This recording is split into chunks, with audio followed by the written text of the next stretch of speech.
So a lot of you mentioned that you are kind of in jobs that you love that you never thought you would get into. So can you tell us more maybe about like your first entry into fashion and how that happened?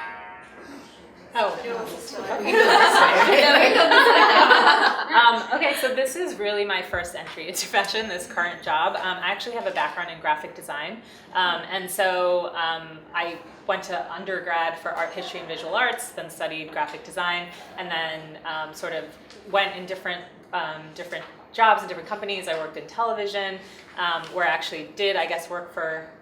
Keeps happening.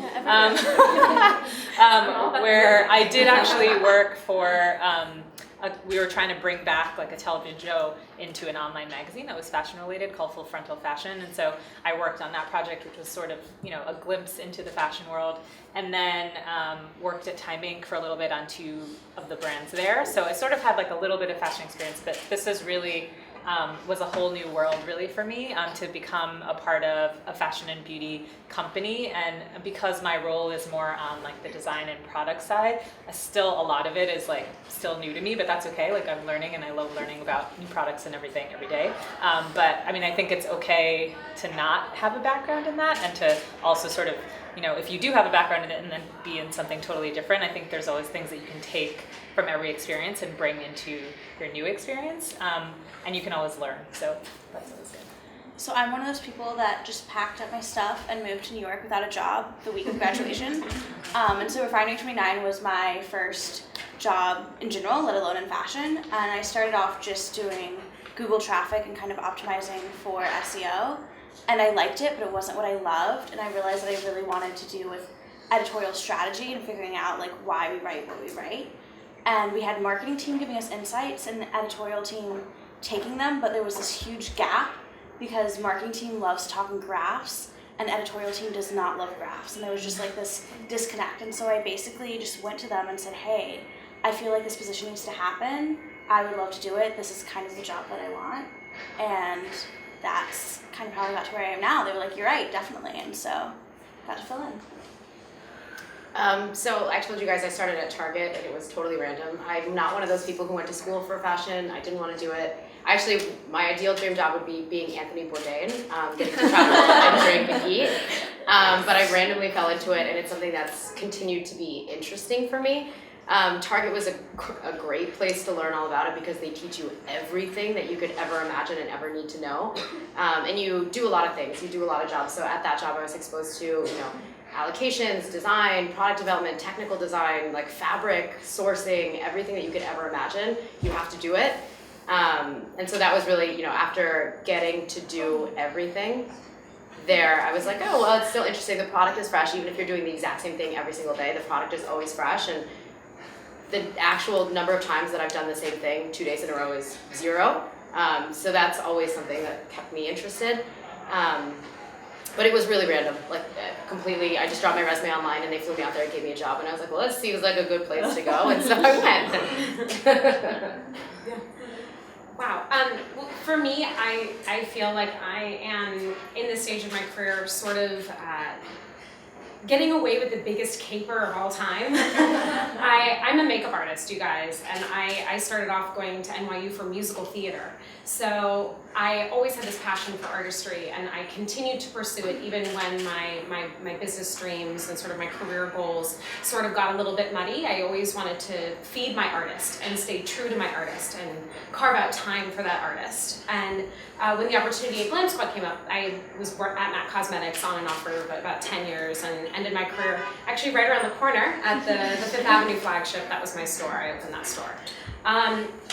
So for me, it's been about melding so many different parts of myself and wearing so many different hats depending on the day. I can be a makeup artist one day, I can be a manager of artists one day. I have about 200 artists that are currently on the Glam Squad network that I'm in charge of managing and making sure their quality is really consistent.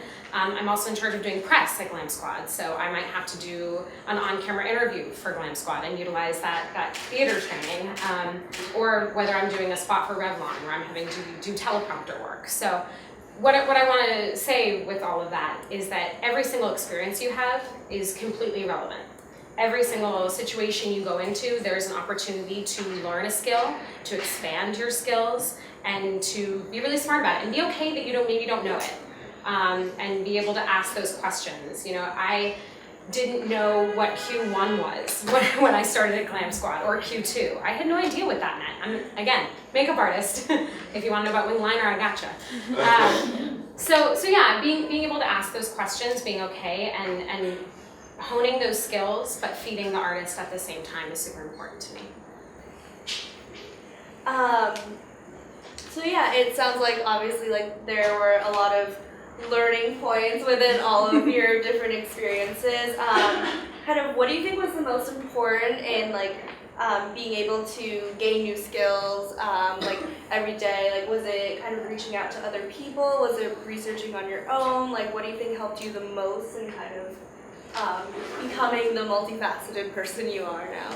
Sorry. I think it's kind of a mix of what you said. So I think with starting a new business, there's so many things that you don't know, like, again, Q1 and Q2, but like, you know, a million other things, whether it's analytics, or for me, like, both of my business partners come from a legal background, but I know nothing about that, and now I like can sort of semi-understand contracts and like financial statements, and you know, it's like about really relying on people in your network that know how to do that stuff, and that you can call and say like, please explain this to me, and like not being afraid to ask. And I think also it's like the Google, like there's so much stuff that you can learn, and you just have to be willing to spend the time and like care about actually being good at that stuff. Like, if you don't care and you don't want to learn it, you're not going to. So I think just spending the time, actually, whether it's talking to a person, reading a book, like going to a seminar, like, or you know, reading something on the internet, like, I think there's ways to learn everything. You're not going to be good at everything, but at least you can, you know, have an understanding of most things that you're doing on a day-to-day, or that you have to kind of pick up and learn as you go. I think the biggest thing is saying yes. We're really good at saying like, no, I don't know how to do that, or no, I like don't have that skill. But as Pooja said, like, you can learn the skill. So if it's something that intrigues you, if it's something that you think maybe down the line you want to go into, and you know, a boss or someone's coming to you with this opportunity, or a friend who's doing a startup and they want you to get involved, don't say no just because you're scared, because then you're never actually going to get there. Say yes, and you can figure it out. I mean, if it doesn't interest you, then say no. But if it's something that's interesting and you think you could see yourself doing that in the future, start it now. Like, just say yes, and that could be your next passion. I think for me, the number one thing was always assuming that the people that you're talking to know more than you do. I think after a certain point, you kind of know what you know. But at the beginning especially, I always assumed that everyone knew more than I did, and I wasn't afraid to say, I have no idea what you're talking about, like, tell me more, I'm so interested in this, or just learning. And I think, you know, kind of what Rebecca said as well, always saying yes. So you get projects and I'd be like, I have no idea what you're talking about, but 100% I'll figure it out and I'll do it. And you learn so much just by doing. And then I think the second thing is always talking to as many people as possible. You know, at Target it was huge. And so I could talk to people in assets protection one day, I could talk in legal, I could talk in fabric, like technical, like actual like weight and that kind of thing. Because the number one thing is people always like to talk about themselves if they think that you're interested. So, you know, as much as you can, glean everybody else's knowledge so that you can know at least a little bit about a wide array of topics, so that you can always say yes to those kinds of things. My biggest rule when it comes to this topic is not apologizing for the experience you have. One of my biggest pet peeves is when either an artist or a colleague or anyone comes to me and the first thing out of their mouth is, I'm sorry, I don't know how to do this. And it's like, don't apologize. You know what you know, and you're here because you know what you know, and I'm happy that you know what you know, and I'm happy to share my knowledge, and I'm also not saying that I'm not going to learn something from you in that process too. So the whole like, oh, I'm sorry, or oh, I don't know how to do this. It's okay. It's okay to be blatant. It's okay to be blatant with your past experiences, because it will only expand the array of colors that you have to provide something to someone. I'm pretty blatant about the fact that I didn't go to school for what I'm doing now, and I think it's okay. I think that you can't apologize for that. So stand true to yourself, and don't be afraid.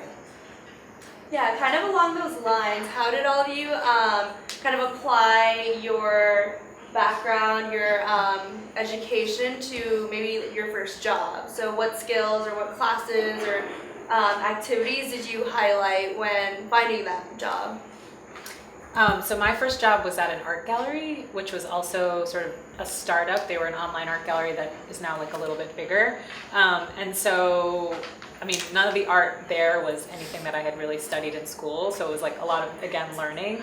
But I think it's just, in school you really learn how to learn new things, learn things that like you're maybe afraid to learn or like afraid to kind of take on, and just like really work hard. And I think that's really, for your first job, or even if it's somewhat related to what you're doing, obviously you can take some of those learnings and apply it to things, but for the most part, if it's your first job, you're going to be exposed to a lot of things that are uncomfortable or not something that you've ever done before. And I think it's just, again, like a willingness to be open and learn and apply whatever you can, but then just also be willing to say, like, I don't know how to do this, like, can you just show me, or can you just help me? But I think, again, it's like I studied art history and visual arts, but that gallery, like I did everything from like hanging paintings to like traveling on exhibitions and trying to do sales, which I was so bad at and I'm still really bad at. And so, you're just going to be uncomfortable, and you have to be okay with that. So I studied journalism in school, and I always thought like, oh, I want to go into print. And then at some point, I kind of started talking to people and realized the people who were in the industry were talking about how they were having to write these stories they didn't want to write. And I realized that I wanted to keep writing in my life, but I didn't want to learn to hate it. So I started really doing all of my internships in the kind of the digital aspect and the analytics. And I had no experience in that and really didn't have classes in it, but I went and had my first internship, learned a lot about SEO. And then when I came back to school my senior year, really focused on internet, went to internet conferences, got that knowledge base. So when I went for jobs, I had that experience, but I still didn't really have any analytics experience, and I got an analytics job. And it was one of those things where I was very upfront, being like, I want to learn this. I have no experience in it. And learned on the job, asked people's questions, figured out how to do it. And then the two kind of come together. Like the reason why when I'm looking at analytics, I'm able to really help the editorial team is because I have that background, and I do write, and I do edit, and I have that experience. So everything kind of goes together, and you can find ways to get all of your passions in one job or like one experience. Sorry, firstly, can I ask you guys to put your phones away? Sorry, it's just a little distracting because I'm looking at you and I can see your phone. Okay. Secondly, I really like sitting next to Rebecca because I can always piggyback off of what she's saying, which is great. I'm like, yes, that's exactly what I wanted to say. One of the biggest, I think, lies that higher education tells you is that it's going to be exactly like this. Like I literally did econ for the government as my first job, and my two majors were econ and government. But it wasn't anything like what college was. I will say, I think the most important things that you can take away from college are, how to manage your time, how to prioritize things, how to keep yourself organized. And I'm the number one proponent of, I think, whatever job you end up having, whatever career path you end up going, whatever direction you end up going in, you become specialized because you keep doing it. So for example, I work on the wholesale side, so I work with a lot of account executives who do sales. And really, I have a friend who works at a hedge fund as well, and we can talk almost the same language, because if you're talking mutual funds or if you're talking Jimmy Choo's, you're still talking sales, and you're still talking, at the end of the day, everyone's trying to make money. So we can actually have an intelligent conversation with each other, even if we know nothing about the specialized aspects of each other's jobs. So I think this is especially important, I think, for this particular session, because any skill that you learn in any job, if you're a manager, if you are learning to take direction, if you're prioritizing your time, all of that stuff can be generalized boiled down, I think, to one or two important skills, where it's like, for this job, when I was a sous chef, for example, when I was cooking, I learned how to take inventory, how to manage all of the money, how to order the right number of heads of lettuce for a day, depending on what day it was, or how many onions to chop before the service actually began. And those are things that I think can be applied anywhere. So it's, okay, so I learned how to manage my time. I learned how to watch traffic patterns. I learned what the demand was on any given day. To be able to forecast in advance what you need for X, Y, and Z. And those are skills that if you're talking about mutual funds, or if you're talking about shoes, if you're talking about onesie pajamas, it's all the same kind of language, as long as you make sure that you're always speaking the language of the person that you're trying to talk to. Absolutely, yes. So to add a little bit to that, just from my personal experience, my first job out of college was a receptionist. I was a receptionist at a very high-end gym, and one of the reasons that I wanted to do that were several reasons: health and hotness, obviously. But secondly, because I knew that it would be creating a network for myself, because the people that were going to this gym were all people who I aspired to be. And so I was able to make these really quality connections, because ultimately in my head I'm like, I'm a makeup artist. I get to show up to work every single day. I get to create this skill for myself of remembering names and remembering certain details about people that have only come in handy as I've continued to grow my professional network. And they're people that I continue to run into now when I'm either touching their faces or I'm pitching to them what Glam Squad is up to right now. So the big takeaway for me for that is that just no job is beneath you when you're in your groundwork years. You have to give yourself permission in the first couple years outside of school, even while you're in school, to lay the groundwork. And no job is beneath you while you're trying to do that, because every one of those experiences, whether you're washing my brushes or whether you're getting coffee for someone, you're going to learn something that will come in handy later. And give yourself permission. Don't be mad they're not making six figures, right, when you're out of the gate. It's not gonna happen that way. You have to take the time to build those core set of skills that might get wackier and they may seem irrelevant at the time, but they will come in handy. So I guess for some of you who may have like interviewed or hired, I know Rebecca, this is your first job, like I'm in my first job as well, but so say you're interviewing a recent grad, like what skills really pop out to you when you're evaluating like new candidates, and what's something that everyone here might be looking to highlight on their resumes? I think being a really good communicator, whether it's in the actual interview or the follow-up or in your actual job, having communication skills, especially in like the work that I do, it's like a lot of emailing and a lot of back and forth and a lot of communicating with the team. I just want to know that, you're really good at multitasking, and also like communicating and keeping in touch with people, I think is really key. And I think, a lot of times in a business, things can get lost, and if you have like a very small team, and you're not communicating with one another, things get really messed up. And so when we are only 5 people, and so every single person matters and like makes a huge difference. And like for us, whenever we're interviewing someone, we want to know, number one, are you willing to do things that are not exactly like on your resume or not exactly within your skill set? Are you willing to take that chance and like learn things that you're uncomfortable with? And then 2, are you a good communicator, and are you going to keep in touch? Are you going to let me know when things are, not working, or when you're having trouble, or if you aren't having trouble, whatever it is? Those are 2 really important things to me. So I'm actually in the process of building a team, so I'm doing a lot of interviews right now and hiring people.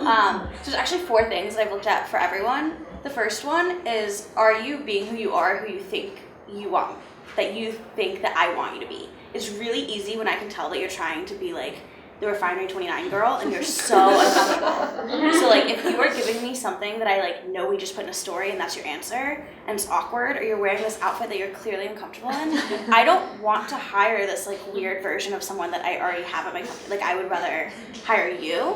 So that's so be comfortable, like just be comfortable, be honest. If you don't know something, you can say, I don't know, but I would love to learn that skill, and I will do this to learn it, and that's fine. Something else is when people ask you, what's your weakness? Please, please, please do not say, I'm a perfectionist.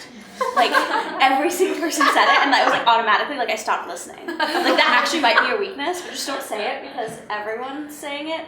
Like, say something that's very unique to you so it doesn't sound like you're coming from a book. Like, even if it's like, I'm not good with names, that's great. Like, I haven't heard that today, so that's awesome. And be willing to say what you want to do. Like, I asked people, like, so if you got this job, what would you want to accomplish? Think of what you want to accomplish. Like, it doesn't have to be exactly what my plan for the job is, as long as I can tell you care. And then the 4th one is something we actually touched on in the panel just a second ago. Put a thank you card. If you don't send a thank you card, I don't care what you said in the interview, really. That's what a sentence. Yeah. I think it's such an intangible thing, but I think genuine ambition, I think, and hunger to actually be at the place that you're interviewing for. And that's not something that you can fake. So you actually have to really want the jobs that you are interviewing for, or have a lot of interviews under your belt and be able to fake that. That's also a learned skill. I think it's very important. But I think also, you know, this is a great example. My boss and I just hired, well, not just, maybe like 6 or 7 months ago, hired a girl as our wholesale coordinator who's fresh out of college and she's young. But she literally told my boss in an interview, I want your job. And that is specifically what my boss came out and said, oh, I really want this girl to work for us because she has a vision, she knows what she wants, and I mean, she is great.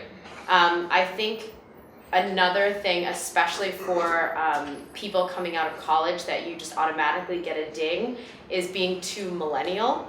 As in, you know, like I deserve this without doing any of this. Like I have a 3-page resume, I do this, and actually, this is a great example.